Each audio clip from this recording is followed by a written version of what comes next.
Alors, les aiguilles, ça va du numéro 2 au numéro 10. Ça, c'est le diamètre de l'aiguille.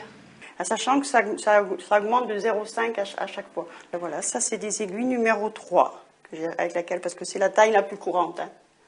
Plus la laine est fine, plus on prend des aiguilles fines. Plus la laine est grosse, on prend des aiguilles grosses. Pour monter un tricot, c'est pas compliqué, il vous faut une pelote de laine et 2 aiguilles.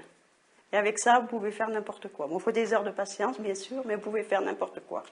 J'ai entamé une pelote de laine. Parce que sinon, si on la prend sur le côté, ça ne va pas du tout. Il arrive un moment où ça coince. Donc il faut toujours entamer une pelote sur le milieu. On prend le fil autour du pouce, l'aiguille dans le fil, le deuxième fil autour de l'aiguille, et on tire l'aiguille. Le fil, l'aiguille, le deuxième fil, et on tire.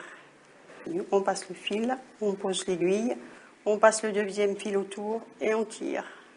Le fil, l'aiguille, deuxième fil et on tire. Le fil, l'aiguille, deuxième fil et on tire. Le fil, l'aiguille, deuxième fil et on tire. Quand on a compris le système, c'est tout simple. La seule erreur qui peut nous arriver quand on tricote, c'est de perdre une maille en milieu de rang. Hein. C'est seulement à la fin du rang que je vais m'apercevoir que j'ai perdu une maille.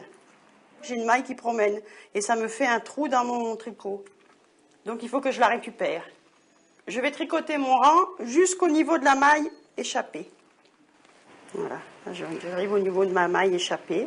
En tant que débutant, il vaut mieux le prendre avec un crochet, c'est plus facile.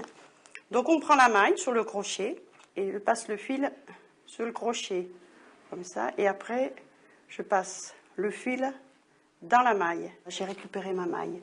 Je la remets sur l'aiguille de gauche. Voilà, et quand on regarde l'ouvrage, il n'y a plus de trou. Une maille échappée, hein. C'est la seule chose qui peut arriver quand on est